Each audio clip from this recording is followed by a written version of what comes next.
Hey everybody, thanks for joining. Great to see you all. Hey, folks.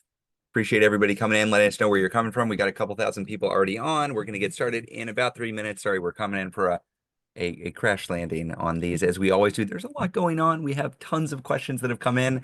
I'm seeing everybody in the chat. Thank you for introducing yourself. Leah and I are in the DC area right now. I'm wearing a coat. It's very cold in the DC area. I think it's very cold through much of the country right now. I'm from Texas. I am not well suited for the cold. Um, but it's great to be here. I love seeing all that. Thank you for the emojis. Thank you for introducing where you're coming in from. I will note we did a survey at the last after the last one of these, and one of the comments was the chat is moving so quickly, and I agree with that. But my favorite part about these at the beginning is just seeing where everybody is coming in from across the country.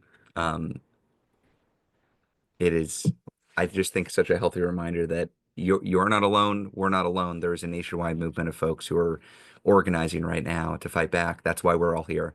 So I'm going to give it maybe another 20 seconds and then we'll get started. Got a lot of questions to get into.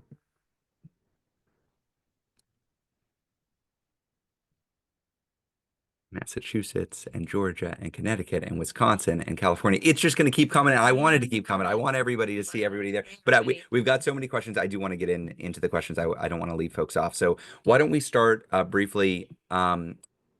As we said in the last one, a lot of new folks are joining now, and that is really great to see. We need that, and I don't want folks to feel like they're coming into the middle of the movie and they don't know what's happened before. So maybe just we'll do quick introductions to let you know what is it that we're doing here, and who are these people talking at you, and why are they sitting so close? I'm Ezra, and this is Leah. We're married. We're the co-founders of Indivisible.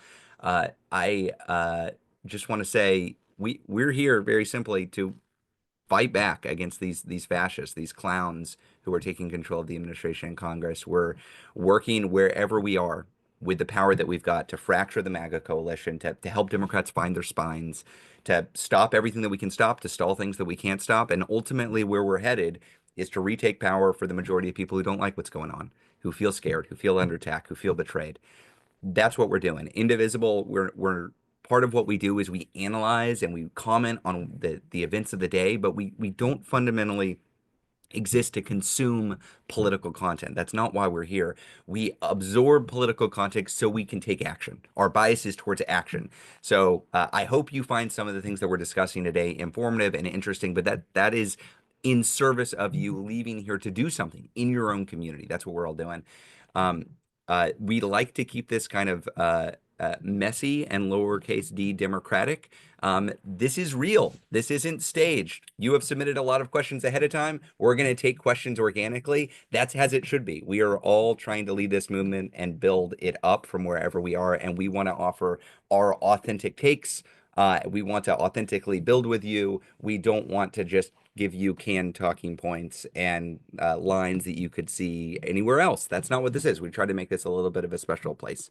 Um, so, okay, with all that said, I do want to get to Q&A. Leah, do you want to cover basic Sure. rules of the I'll do road? quick housekeeping. Yeah. Yeah. So again, this is mostly Q&A. Some is live, some is Q&A that was submitted in advance when you registered.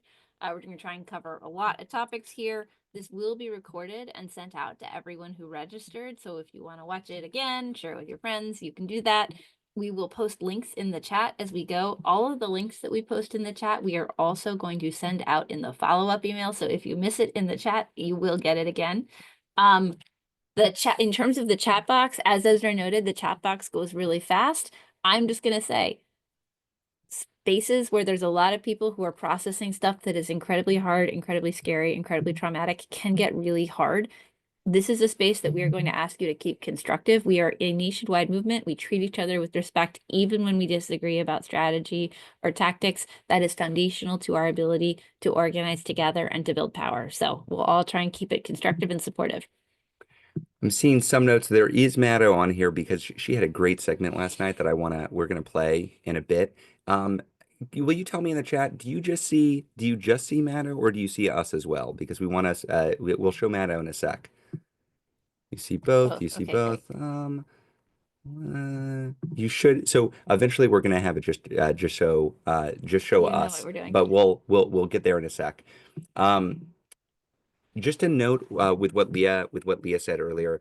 we have this Q&A function in the Zoom, so you can submit questions in the Q&A function there.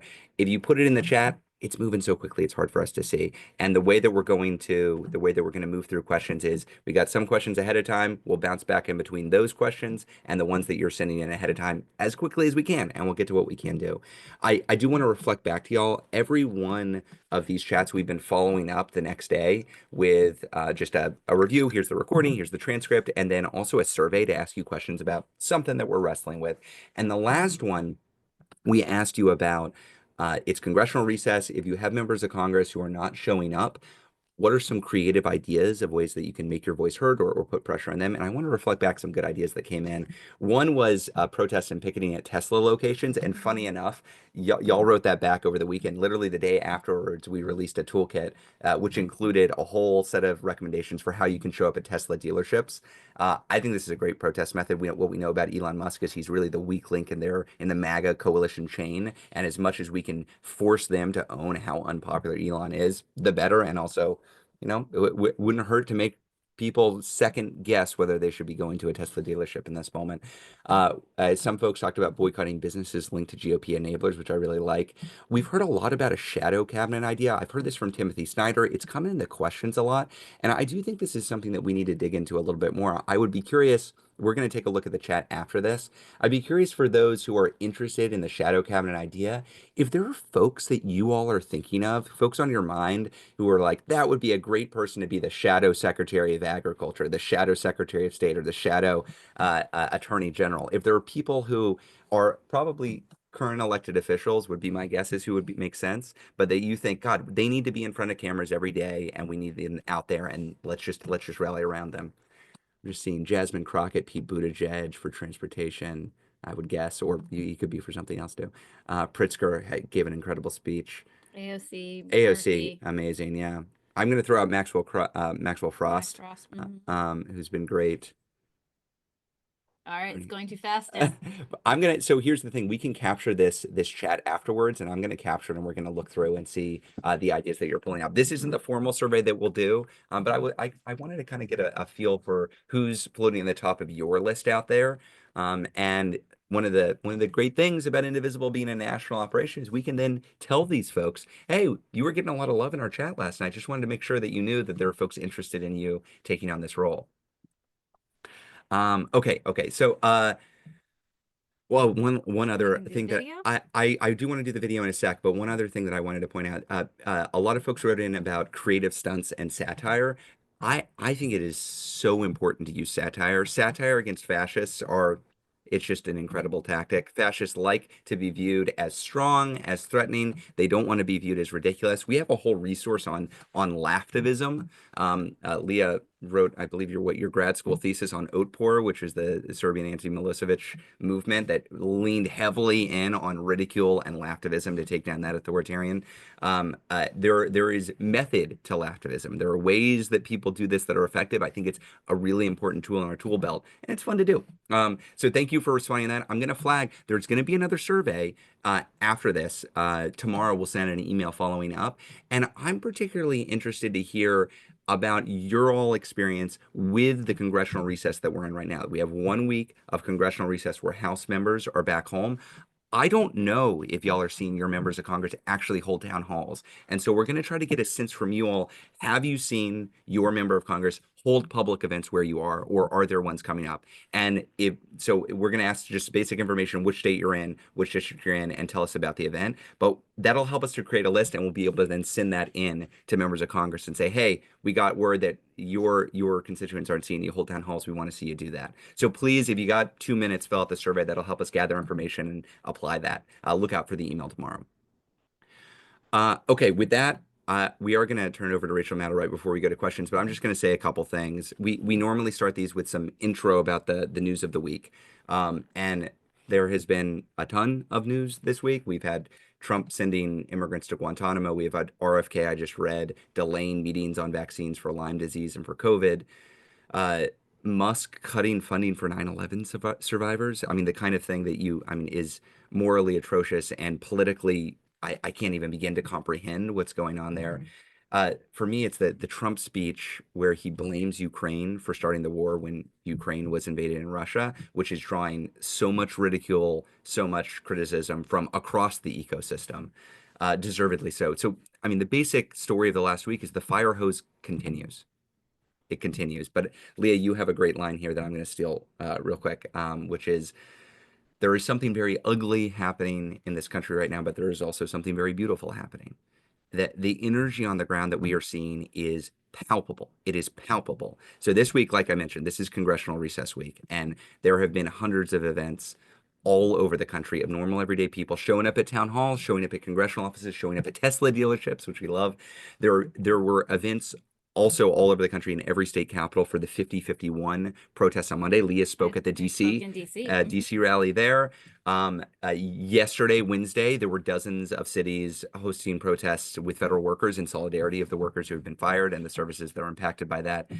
And as I told you last week, I actually read to you some comments from some senior congressional staff last week about how this was being perceived on Capitol Hill. And I will tell you, it is being felt on Capitol Hill. There's a vibe shift occurring. I know from the outside, I'm still hearing from people asking, why the hell aren't Democrats fighting back with everything they've got? Why aren't they out there every day? Why aren't they using all their leverage? Our job is not done yet, but we are making a lot of progress. And I want to point out a poll that came out that I think was pretty devastating, that underlines the strategic vision that we have and the importance to shift strategic direction. A poll came out that found that Donald Trump was slightly underwater. This is just this week, just slightly underwater, about 4% more disapprove than him than approve of him. The same poll asked about congressional Democrats. 21% of people approve of congressional Democrats right now, and 68% disapprove. 68% disapprove. This is breaking through. Democratic members of Congress are understanding that strategic silence is not working.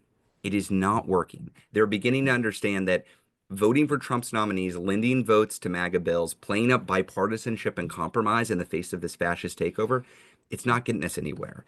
You know what's the saying? It's first they ignore you, then they laugh at you, then they fight you, then you win.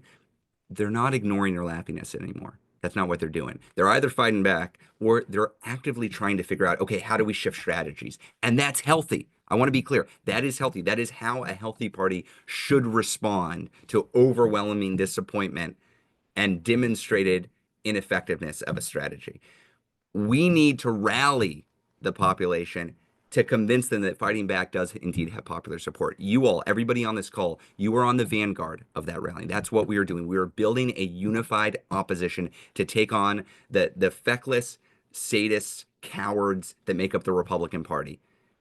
They're not stepping up. They certainly aren't going to fracture unless we unify the Democratic opposition. That's what we're doing right now.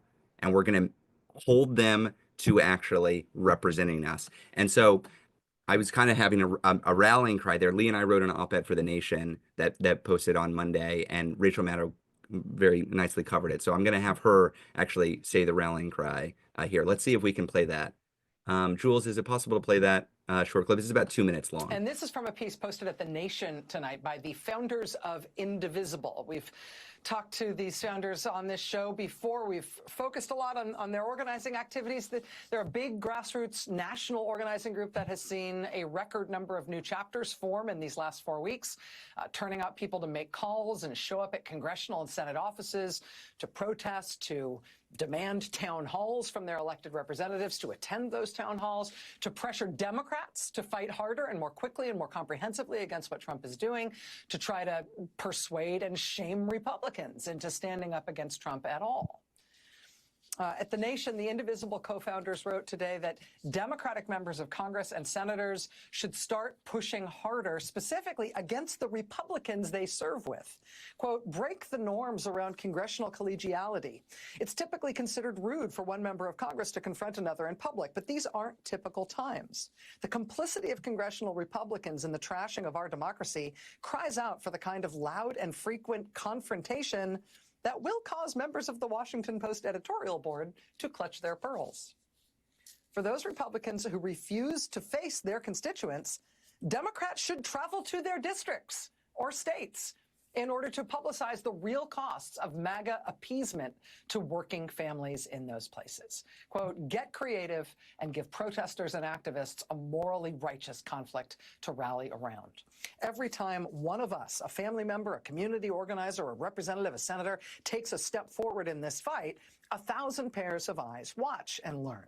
Courage is contagious. Take that step and steel yourself with the knowledge that you are the defender of a 250-year experiment in self-governance, a real-life pluralistic democracy, imperfect as it is, striving to be more perfect. Our predecessors deposed a brain-addled king. They crushed the violent insurrectionists of a slaveholding confederacy. They forced the robber barons to contend with workers and unions. They kicked the Nazis' asses throughout Europe. They broke the back of the Southern segregationist political bloc. They fought back against the terrorizing forces at Stonewall. We have planted ourselves in stubborn opposition to monomaniacal fascists of one form or another for a quarter of a millennium. No entitled reality TV has-been backed by an addle-brained billionaire who cheats at video games is going to roll over us now. Need some inspiration? Look, I hate hearing and reading words that I've written because I'm nervous about them, and I would think, oh gosh, I would have rewritten that in some other way. But I will say that the inspiration that is driving us forward is not the words that we read in any newspaper or even that we see incredible journalists like Rachel Maddow cover. It's that we're talking with indivisible groups all over the country that are actually fighting this fight. The words that we're saying here only carry so much weight. What actually really works is the work that you all are doing to organize and put pressure. That is what is changing things on the ground. And it requires courage. It requires doing things that we're not all used to doing and taking steps that we haven't taken before. But when one of us takes those steps, more of us take those steps. And that's what we're seeing right now. The energy is building and it's having impact. So I just want to start with a real thank you to everybody who is not just consuming political media in this moment, but is figuring out how to do things. Leah, anything before we get to Q&A? Let's go to the Q&A. Okay. Thanks, everybody. Got a lot of questions. I'm going to switch things up a little bit. Normally, we start with like the high-level political stuff, and then we get into the nuts and bolts organizing. But sometimes we're really rushed on the nuts and bolts organizing. So I think we'll start with the Indivisible movement and then work our way up to the higher-level political questions. As I mentioned before, I have 2 windows open now. I've got the window open with the Q&A, and then I've got the window open with questions that came in ahead of time. I'm going to bounce back and forth between them. So that when you see me moving, I'm doing that. And Leah is going to answer a disproportionate share of the questions. So that said, first question, Mary Lewis from Minnesota. Do you give guidance on how to start a new Indivisible chapter? Mary Lewis, I love that question. That's a great question. Yes, absolutely. We do. We've got written materials. We also have regular sessions for intros to people who are starting Indivisible groups. So if you are starting an Indivisible group and you sign up with us, you will be contacted. You will get access to a bunch of different supports and trainings. We do not want people to just be out on their own trying to figure it out by themselves. We've got a team here that is ready to support you. So we will drop the link for where to sign up if you are considering starting a group, but we absolutely will help walk you through that process if you are. And just note, Leah and I have been doing weekly sessions with new Indivisible group leaders, just a few dozen each week. We've done them for 3 or 4 weeks now, and every week that they've been booked up. The next couple weeks are all booked up because there are so many new Indivisible groups joining. That's great. Yep. We want to support you, so we do a little 2-on-1 time, and we try to make it as easy as possible time. Well, 2-on-1, 2-on-50 time at least. Try to make it as easy as possible. Another question. There was a question of where to find the Nation article. We'll put a link in, but you can just go to the Nation website. It's right on the front page, so you can find it there. Why don't we? I'm going to take one more question that came in ahead of time. Then I'll look through and see if there are questions that are coming in live because I see 332 questions have come in live so far. So we'll try to go fast. Catherine asks, how can we better support civil servants? They're the backbone of our democracy. It's a great question. There are a bunch of efforts that are kind of either being organized or, in motion around supporting civil servants. Just last night, there was a big nationwide day of action specifically supporting federal workers, but federal services and federal workers. So focusing on the real harm that's being done both to civil service, but also to this, what they provide for everybody around the country. that was run by Ezra. It's the Fed Workers group. There's also obviously the established federal civil service unions. They're all organizing and kind of like setting up for different actions over the course of the coming weeks. So, as we're hearing about things, we try to keep people tuned. We try to blast those out via social media, via email. So we try to let you know, but also just recommend following them directly as well. Yep, yep. And there was a question about, I'm just going to take a couple questions just at random that have come in early. Elise asked, is there a group for older, more limited activists? Many indivisible groups cater to activists that can take on various kind of activities. You shouldn't be limited in being able to join a local indivisible group based on what you can physically do. There is also the possibility, if you're not finding an indivisible group near you that can provide the kind of activities or support that you would like, start your own. You can start your own. You can start your own in the same city. That's okay. That's okay. And it's encouraged. We do want indivisible groups, and there was a question that we'll get to be connected. It's better we're not just all in our silos, but there's nothing wrong with starting another indivisible group that focuses on one set of issues or one set of tactics. You can do that. The key to starting an indivisible group is that you've got yourself and hopefully one or a couple other folks who are willing to say, okay, we're going to meet on a regular basis and we're going to figure out what we can do. Again, it's what we can do. That's the bias. And there are, like I'm thinking of Indivisible Elders, which is a Pennsylvania-based indivisible group, and that's like located and operates out of a retirement community. So there's lots of creative ways to think about, if you're within a community, can you embed indivisible work within it? Like that might mean more organized digital work, or calling your reps instead of knocking doors, but that's great too.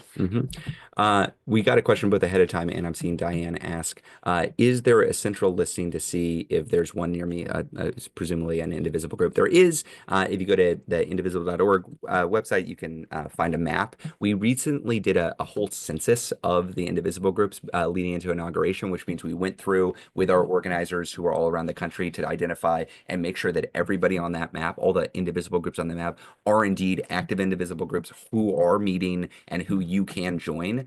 So that should be a good list. Now, this is a big nationwide movement, and things are organic, and new ones start, and some drop out. That happens. That's natural. That's the reality of a real social movement. But that should be your starting place of where you can find a local group near you. And if you're having problems actually getting in touch, there is a form on the website that you can fill out that say, I'm either interested in joining my local group or starting my local group. And then you'll be fed into our system. We'll try to work through it as quickly as possible to get you into the local action. Our key is that you're not just getting information from these calls. As much as I like seeing you all here on these calls, you should be meeting locally with your own folks, because that's where you're going to be able to really wield power yourself. A question that came in ahead of time, just bouncing back to some indivisible questions. Let's see. We already asked, how do you join an indivisible group? Terry from Michigan asked, does Indivisible ever see itself running candidates at all levels? Great question. Well, first, I just say there is a rich history of indivisible leaders and indivisible activists running for office, from Alyssa Slatkin, who got her start in politics attending a local indivisible meeting, to a score of people who are holding local, city, state roles at this point all over. I think there's an entire caucus of Arizona indivisibles in the state legislature. There are a lot of people in the indivisible movement who have then gone into public office, and that is incredible. We don't we tend to support individual candidates. We've had different approaches to like endorsements and supporting candidates over the years based on, more honestly, what we can staff and support and what people are interested in doing. I don't think we're going to build out like kind of a full candidate recruitment operation for ourselves. There are great organizations that do things like that. Our friends that Run for Something, for example. It's just not what we're set up to do right now. And frankly, we are working as hard as we can just to support the incredible influx of people that have come in the last 4 months. Yep. A couple questions that came in real time that I'm just going to pop in. Alexa asked about, she lives near DC in Maryland. She's getting Maryland info. How can I get DC action info? Is there a goal for focusing on DC action info? What I will say is periodically we will send out to folks in the DC, Maryland, Virginia area that there is a major event happening in DC, and we're looking for folks to show up. That's how I see folks like Howard County Indivisible and MoCo, Montgomery County Indivisible, and I think maybe Fairfax and others drive members to DC actions, which I think is great. Is there a goal for focusing on DC? Frankly, not really. And for the basic reason that DC does not have representation in Congress that is voting. We hate that. We made it a priority to try to make DC a state. I believe DC should be a state. There's a rich racist history for why DC is not a state.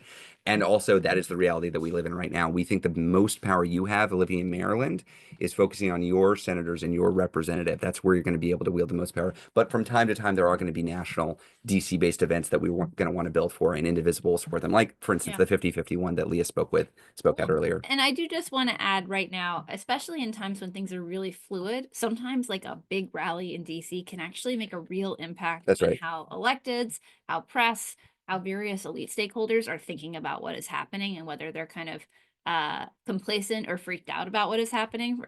So I would say, you know, it's not that you don't have important leverage, and it's not that you don't have an important role to play if you live in the DC area, but it may be more about showing up for those crucial hinge moments versus the ability to call your representative, which you should have, but we do not currently have. There were a few questions in the chat about scripts for calling. We regularly roll out call scripts. I mean, this is one of the big things that we have an advocacy team that does. So when there are things that are moving forward, we got a lot of questions about the SAVE Act, for instance.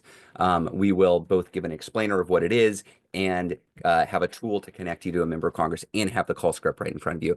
As other folks mentioned, there are other tools like 5Calls. I've seen a lot of people use that. There are other tools too. Great. More power to you. As long as you're getting the information you need, I want you to use it. You don't need to feel the need to all get it from one single source.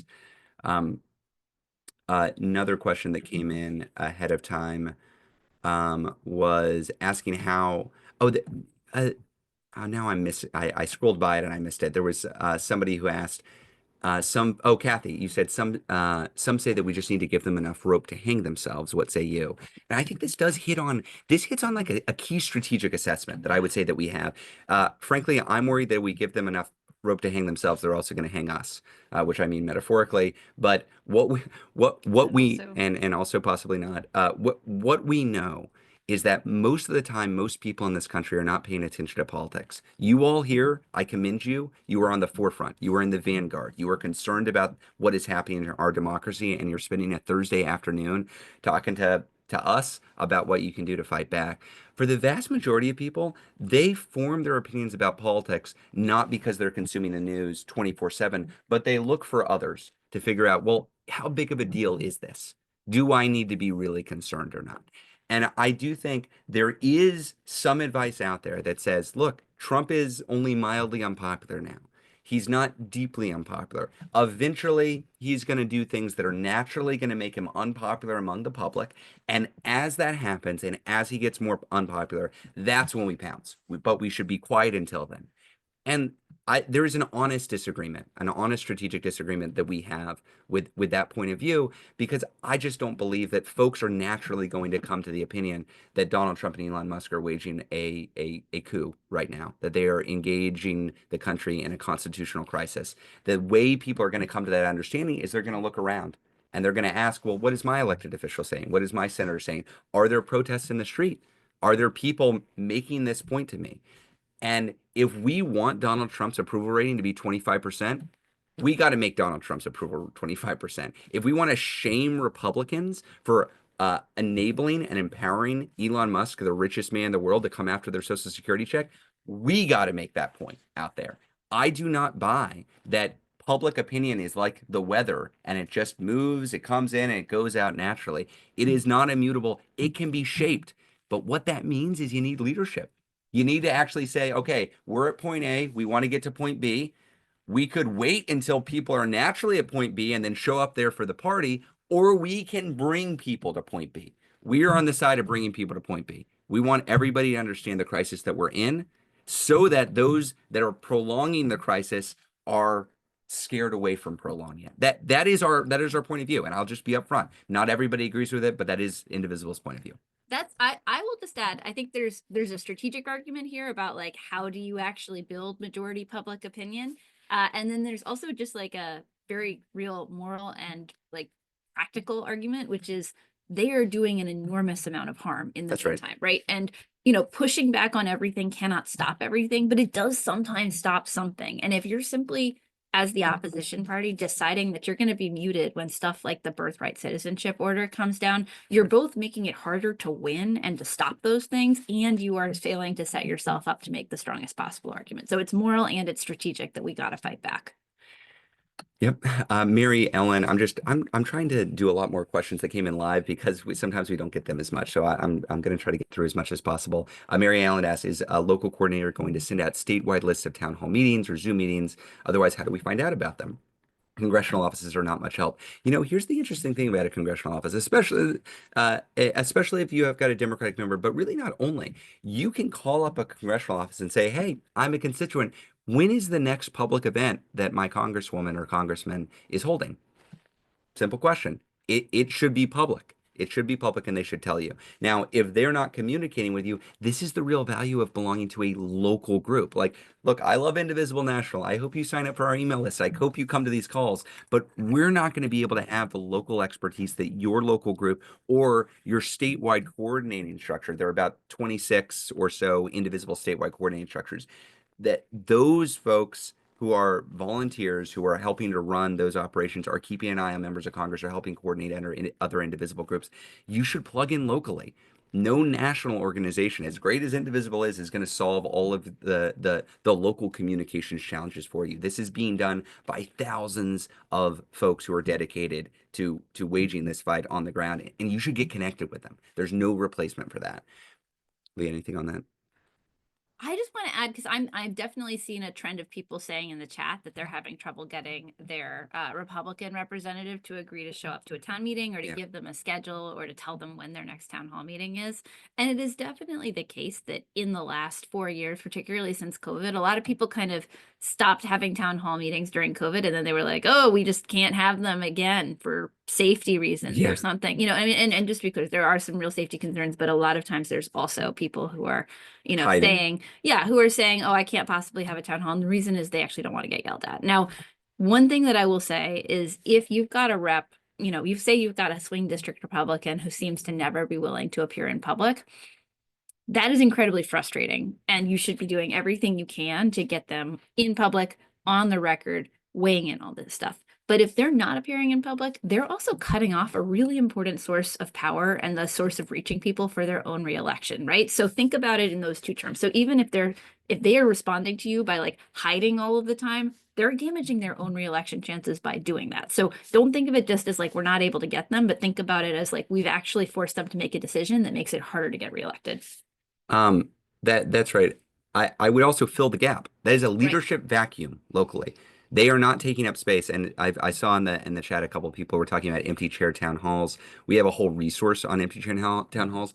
I'm reminded of Kim Schreier, Congresswoman from Washington, Washington 8th?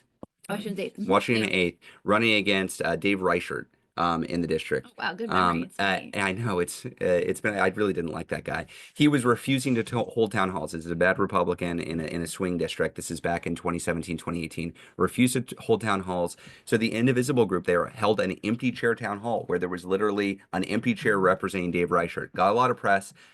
Kim Schreier's first campaign ad said, "Dave Reichert won't sit in this chair, but I will." That is power. You can create the opportunity to focus in not just on how extreme these MAGA Republicans are and how cowardly they are, but also how they're not listening to their own constituents. And this isn't even ideological. This isn't like they don't support the right bills. They are not representing us. Bottom line, that is, regardless of ideology, something that members could do. I saw some stuff about the chickens representing folks on stage. I haven't seen it yet, but I would love to see people, those squeezy chickens that are really high pitched. I would love to see a lot of those squeezy chickens at empty chair town halls representing the member of Congress. Make fun of them. They should be ridiculed. They're not showing up in their own damn district. They should be embarrassed for that. And it's going to be politically damaging for them. Okay. I've ranted enough on those. Let's talk a little bit about more Indivisible questions that came in ahead of time. Tamara from Louisiana asks, how can I make a difference other than just a donation? I want to be involved. I have a soft spot in my heart for Louisiana. My grandma was in Baton Rouge. I grew up going to Baton Rouge every holiday season. it's rough political territory in Louisiana. I don't know specifically where you are in Louisiana, but it's not easy organizing there. And I grew up in rural Texas. I get the challenges organizing there. First of all, what I'd say is your donations are welcome. You do not have to donate a dime to participate in this movement. We are grassroots through and through, which means the primary source of support we have is our grassroots donations. But that's not the most important thing you can do. The most important thing you can do is not just I worry that folks feel like an ATM, that you're getting emails from the Democratic Congressional Campaign Committee and random candidates and the Democratic Party and others saying, give now, give now, give now, we're going to lose. We really try not to do that. I don't want to act as if it doesn't cost money to run an operation like this. It does. But the number one thing I want people to do is take action, to organize.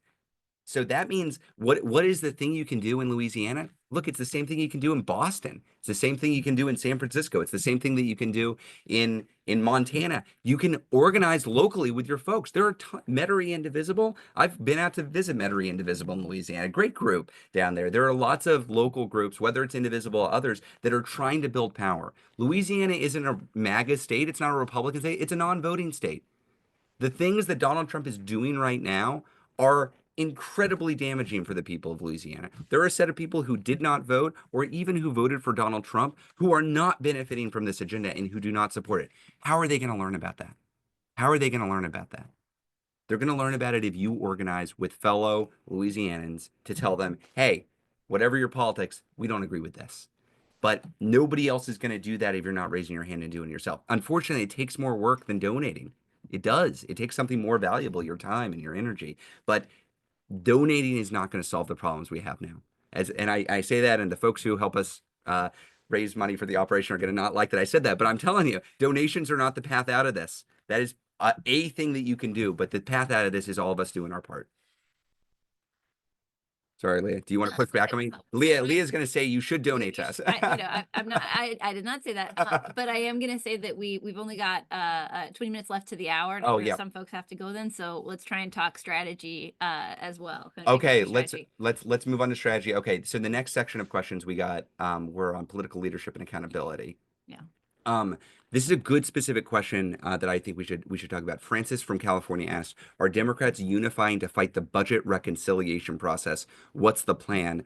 Leah, so there's a lot of talk about like economic policy stuff going on. There's a funding fight that comes to a head March 14th. There's something called budget reconciliation. There's a tax fight. Can you explain what's up with all those and where are Democrats specifically on this reconciliation fight? Yeah, absolutely. So I'm just going to explain what the things are and then talk about the reconciliation pieces particularly because it is confusing and like even people in DC get this stuff mixed up very easily. So the first thing that's coming at us, it's coming March 13th 14th. is 14th is when they shut down. Okay. Yeah. Well, so anyway, one thing is a CR. There's a funding bill to keep the federal government open. This is a place where we've been running on kind of relatively short-term CRs, continuing resolutions for a long time. And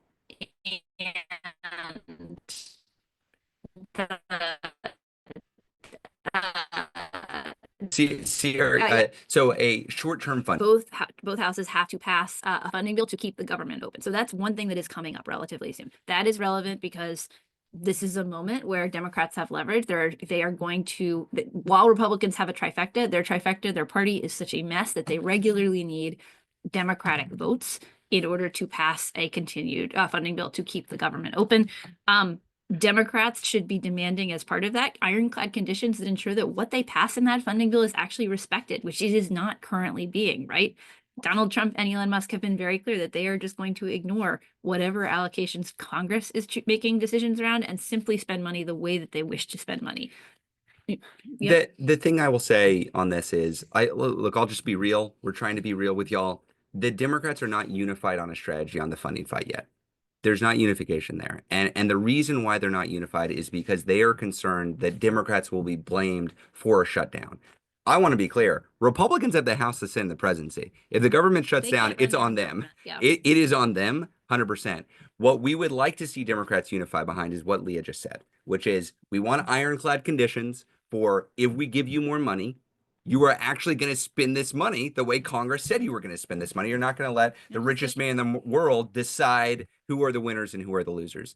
And failing that, look, we'll give you a little bit of money to keep the government open. We don't want to shut down, but we want ironclad conditions if you want long-term funding. That's where we would like to get them. That's not where we are yet. Right now, we are still in the realm of strategic silence, headed into a funding fight. So that is the funding bill. Then Yes. the next piece of this is reconciliation. So reconciliation is the process by which you would extend the Trump tax cuts. And that is why this is a huge fight over the course of this year, because the Trump tax cuts, the ones that the budget busting, massive tax cuts they passed in the first Trump term, are coming up and will expire unless Congress extends them.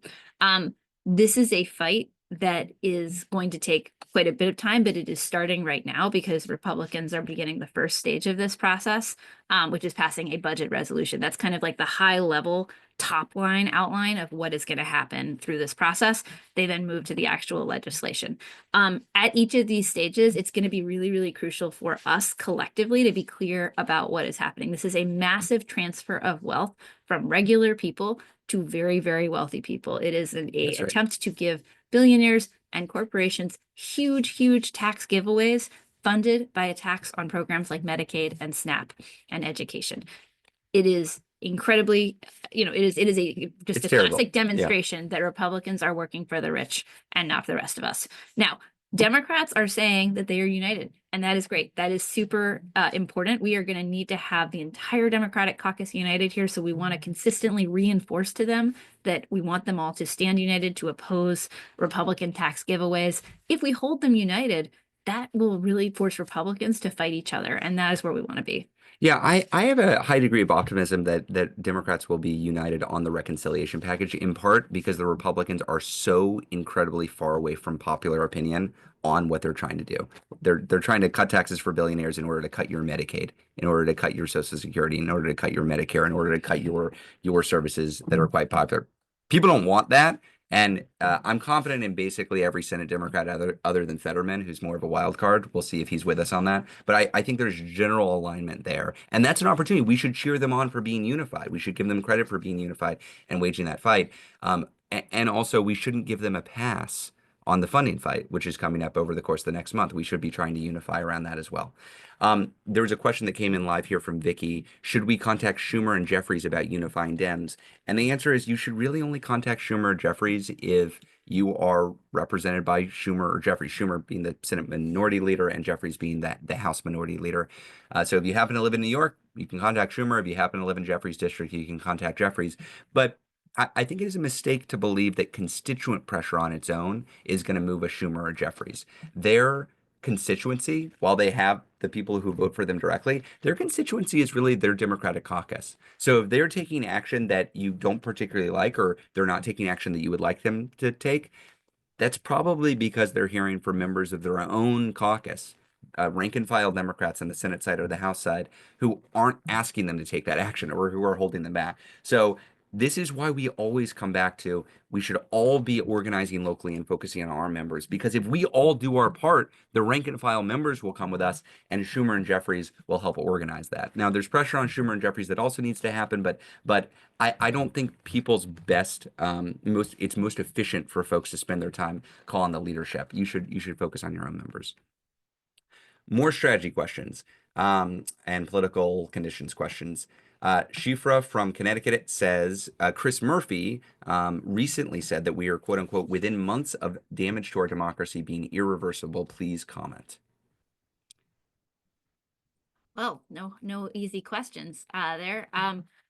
Look, I think there are two answers here. One is that the hard reality is that every day there is some amount of damage being done that is irreversible, right? A lot of the things that are being harmed as Elon Musk ransacks his way through the federal government are not things that can simply be turned back on again, right? It's damage to humans, it's damage to programs, it's damage to stuff like the anti-famine programs that aid was keeping running all over the world. It's damage to medical research that can't be turned back on again. This is all happening right now. And so I think that is a real thing. I think it's hard to say exactly what the tipping point is where, you're talking about like a political moment where you've tipped functionally over into autocracy, into dictatorship, et cetera. That I think we want to be really careful about not getting too far down that path in talking about this, because we really want to make clear that, fundamentally we have a lot of leverage and we have a lot of power, and we are going to organize and use all that power. And telling people, oh, well, we're basically under dictatorship now, that is not actually a helpful way to get people to embrace and lean into and flex the collective power that we all have. So I think we want to be careful with kind of overarching statements about that are not tightly linked to the exact ways in which we would see the deterioration of conditions. But obviously, damage is being done on a daily basis, and we shouldn't shy away from that. I saw just in the chat just now a suggestion that we do some brief videos on common questions. Thanks, Karen, for that recommendation. We were literally just discussing this this week and last week. We haven't gotten together yet, but it's on our list to say, like, some of the common questions we get in here have some just like quick 30-60 second videos on our take on that. I think we will produce those hopefully in the coming I was going to say days, but more realistically coming couple weeks would be my guess. Okay, another question from TJ from New York. Do we think that former GOP senators will do anything to limit Trump and Elon? I would say former senators are more likely than current senators at this point. What we've seen is folks who are currently having to face Republican primaries are very reluctant to come out and confront Musk or Trump. But part of getting to a place where there are more Democrats or more Republicans who are actually coming out is having a unified Democratic Party that forces the question.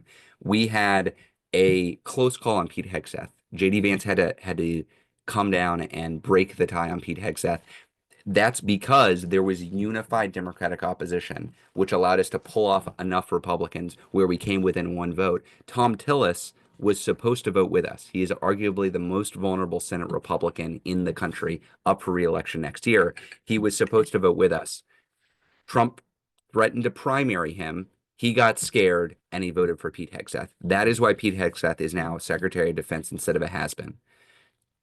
That is a bad outcome, but it also means that Tom Tillis is feeling the pressure now.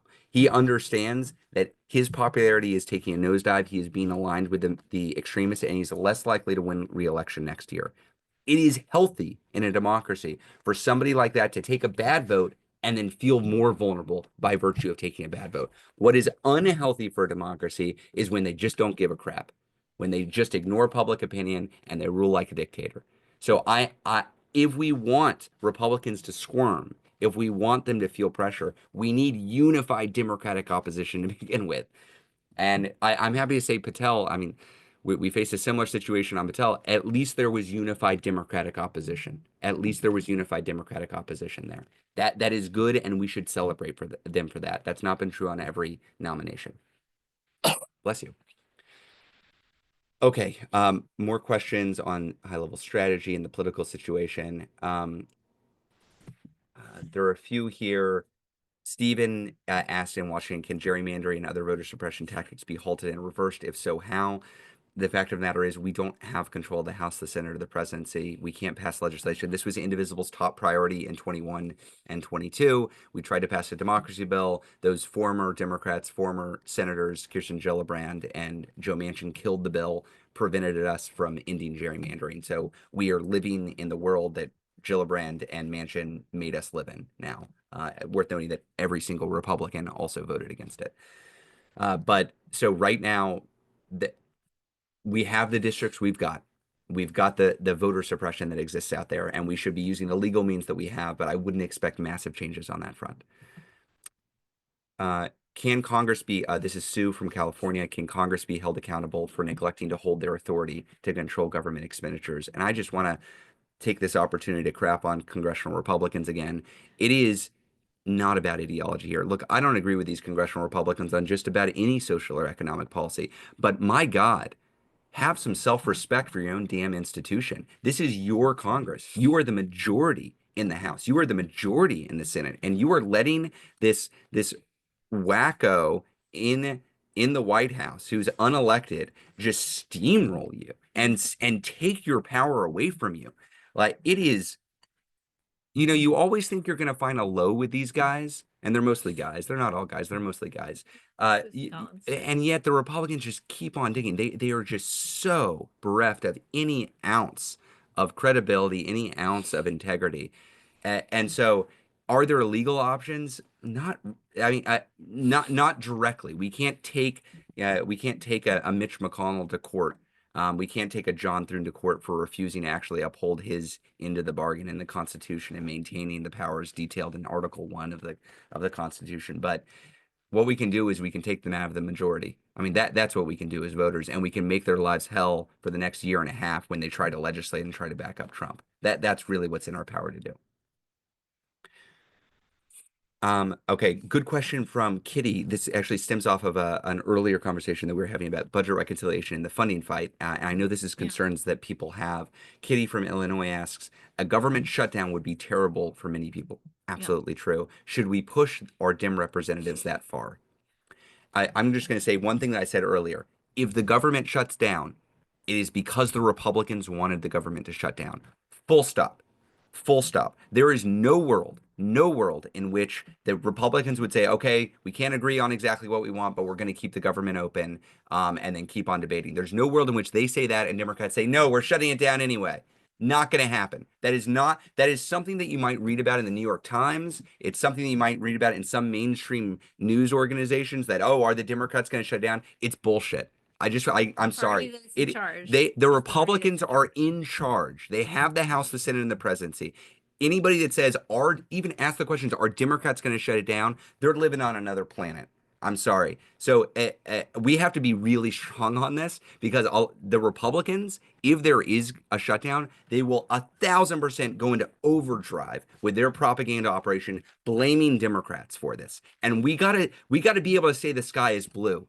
We got to be able to say the earth is round. We got to be able to say the Republicans control the House, the Senate, and the presidency, and if the government shuts down, that's on them. So I just want to start with the head. I think I would also just add they are actually shutting parts of the government down right now. Like when a government shutdown happens, what happens is a bunch of agencies functionally cease work and some set of critical services are preserved. And they're basically doing a version of that, right? Like they shut down the entity that is responsible for protecting regular people from corporate greed. They shut down all of our foreign aid operations. They are in the process of shutting down massive portions of the Department of Education. That's right. This is it is already a crisis because the president is trusted with spending the money and doing the things that Congress tells them to do. And the president has decided to stop doing that. And so what we're talking about is protections to ensure that the process actually works, not, and again, we're not the folks, we want government to stay open. We are the people who want government to work. We think we should absolutely be willing to give folks the time they need to figure out the ironclad protections necessary to make sure that the money that Congress, the elected branch that's in charge of this, greenlights, is actually spent the way that it is supposed to be. But again, they are already shutting a bunch of this stuff down. Mm-hmm. Time flies with you all. I love having these conversations, and I look up at the clock and I say, oh my gosh, we only have a few minutes left. I will say we're going to go a little over, as we often do. If you've got to jump, just want to say we'll follow up with an email. Going to remind you again. Would love you to take 2 minutes to fill out the survey because it's useful information. We use it. We try to reflect it back to you. We try to make use of it. So please try to fill that out. Also want to apologize. My voice has been shot for like 2 weeks. There's one of our kids got sick. It got to me. It hasn't gotten to Leah yet. So, sorry that I sound like this. Hopefully it will sound better next week. Okay, with that said, we'll try to zoom through and find some more, answer as many questions as we can in the next 10 minutes or so. Questions on elections and political strategy. How are Democrats going to win the midterms? How are we going to fight the courts against Trump and Musk? I think let's focus on the midterm part of that. Yeah. I do want to just remind people, in 2017, there was an incoming Trump-led Republican trifecta that was trying to do deeply unpopular things like repeal the Affordable Care Act, like pass tax cuts for billionaires. We were able to convince the Democratic Party to become the party of opposition through massive public outrage and pressure. They didn't start there, but they got there. Not only were we able to save the Affordable Care Act, but we were able to create contrast with the Republicans because we were able to say very clearly, we're against that. Say what you want about anything else about maybe we don't agree on the exact healthcare policy we would implement or the tax policy we would implement or the social policy, but we're against that. And you voters in 2018, if you're against that, what's happening? You should vote against the Republicans and vote for us. And that basic strategy of creating a contrast made for the largest midterm margins in the history of the Republic. That is where we want to be driving. a clear contrast with the fascist takeover of the government that is raising folks' prices, that is infringing on their rights, that is endangering their information to security hacks. People don't want that stuff. And if we can draw a line in the sand and say no to that, we are in a better position headed to the midterms. And I would point out, not just the midterms, y'all. You think about the midterms, they're a year and a half away. No, there is a fight playing out right now. There are special elections in the coming weeks, in the coming months. There's a Supreme Court race in Wisconsin that Elon Musk is trying to buy right now.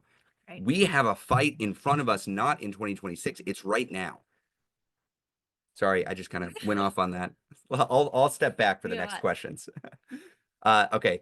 Great question from Lisa and also in Louisiana. How can red state residents be directed to help with competitive House races? That's a great question. We will have like a full digital volunteering operation up and running in the future.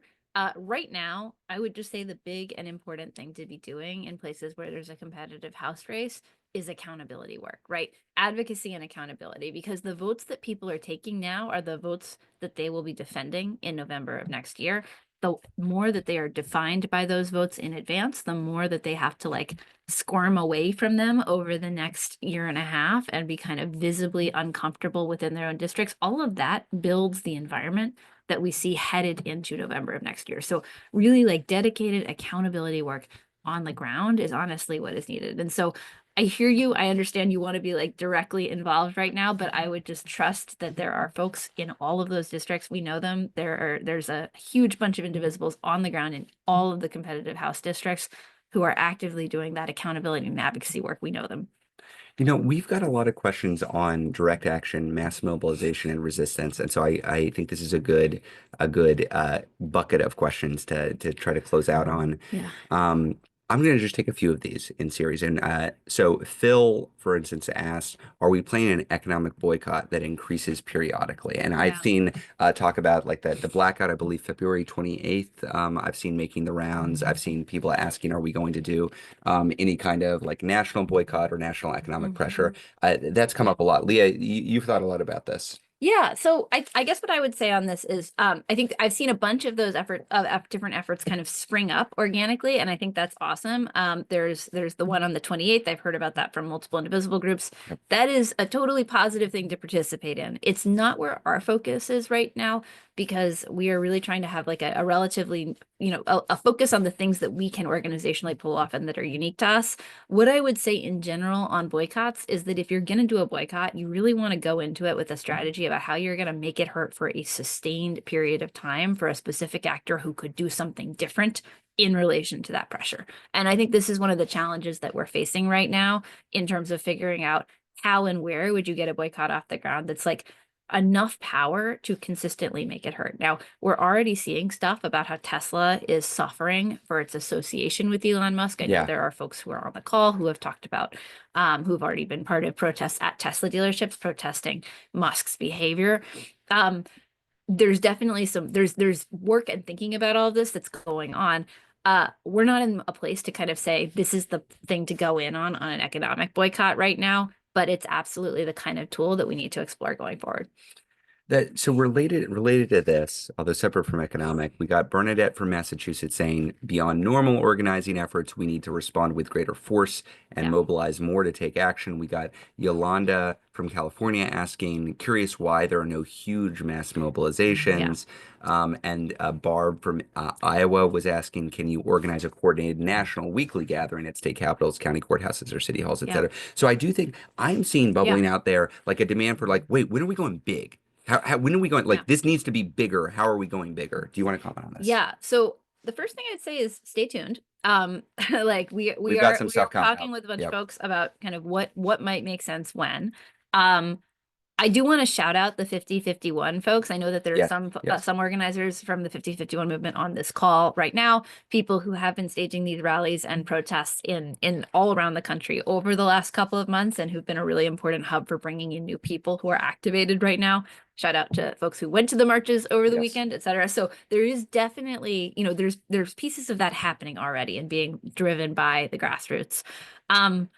I also think that it can be really frustrating in a moment like this to see the scope of what is happening and say, why aren't we at a general strike? Why aren't we Yeah. all in the streets? Why haven't we, brought everything to a halt? And I would encourage you to see the steps in between as building the muscles to get to the kind of collective power that you feel is really needed in the long term, right? Because That we feel is really we feel needed. is really Yeah. needed, right? So because we actually, we got to be able to turn folks out for a meeting. We got to be able to turn folks out for a town hall. We got to be able to turn folks out for a Senate office visit. Those are the same folks that we asked to take on more leadership. We asked to recruit their networks. We start to build up the collective capacity to throw down in really big ways together. So I understand that sometimes it can be like the scope of what is happening feels like it needs everything to happen right now in response. But I would think about this in terms of the movement, building up the muscles to get stronger and stronger. Yeah. Just we'll go a little bit longer if you got to drop. Appreciate you being here. But we'll try to get through a few more questions. I saw in the chat, B asked, what do you say about Hakeem Jeffries pushing back on groups like Indivisible? There was an Axios piece, which is this kind of right-leaning rag that focuses on congressional process and administrative process in DC. Here's what I would say. Let's not feed right-wing rag drama. Like, that's not what we're here to do. I'm not here to engage in petty gossip about individual members of Congress or anybody else. We're trying to build a unified opposition, okay? I don't have it out for any individual member of Congress on the Democratic side. What I want them to do is to link arms and be together. So let's focus on unity as much as we can here instead of like trading barbs across like BS papers like that. So that's all I will say about that. I think we're going to be in unified opposition, but we're going to be doing it by being an honest, open conversation with each other. And I think we're going to build there. We did get some questions about, I want to touch on the SAVE Act because we've gotten a lot of incoming on this. And I just want to note, we've been in communication with our allies on Capitol Hill about this. The Republicans are going to try to push it through. It likely would not hold up in court were it to make it into law, but we have pretty damn strong assurances from Democrats in the Senate that they're not going to let it go through, that Democrats are not going to break the way they did for Lincoln Riley and let it go through. Trust but verify. Never just say, okay, we don't have to worry about this. We should be keeping tabs on it. We should make sure that Dems know that they've got the support to push back. But currently, we're not at like top tier level of alarm here, and we'll keep tabs on it. If our level of alarm goes up, we will let you know. Anything on SAVAC, Leah? We did get a lot of questions on media, as we often do. I'm just going to make a shout out. I just posted to Blue Sky. We are looking to hire for somebody to oversee our holistic media operations with a specific focus on new media. So not just mainstream media, but to focus on like podcasts and influencers and social media tools that we don't have the apparatus built up. I think that's really, really important. So if you follow me on Blue Sky, you'll see I posted that, or you can go to Indivisible's website. Help us recruit for this position. We want to be doing a better job of this. And it ties into some of the questions that we got. Like Lucy from California asked, how can we counter media disinformation? Stephen from Massachusetts asked, how can we get the media to start showing the children Trump is starving by suspending AID? We got questions from Maggie, how are these approval ratings for Trump so high? Is the media landscape so broken that nobody sees the truth? All good questions about the current state of our media ecosystem and how we engage. I would say two things. The first is the media is not good right now. We are seeing both the clear capture by billionaires of certain papers like the Los Angeles Times and the Washington Post. We're also seeing a lot of people making editorial choices to avoid being put in direct conflict with the Trump administration because they are worried about getting sued. They're worried about the FTC coming after them. They are just generally doing what we talk about a lot, which is anticipatory obedience, right? And not everyone, not all the time, right? You see like the AP saying, no, we're going to call the Gulf of Mexico, not your wacko name for it. But a lot of people at the margins are trying to avoid being the one who gets made an example of, and that is a huge problem. And also, if you're looking at polling this week, we are starting to see their numbers head downhill. If you look at polling about what how people feel about Elon Musk and his role in government, it's bad. It's real bad, right. y'all. And it's bad with independents. It's even bad with some Republicans.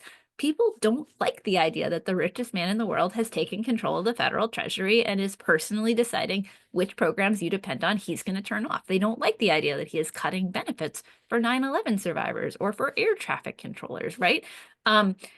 There's a very strong political argument, and it is starting to break through in spite of the mainstream media. And in part, that is because of the collective efforts that we make to spread the word via whatever tools and avenues we have.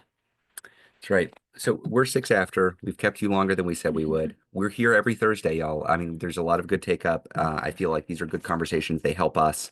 As long as you are getting value out of it, we will continue doing it.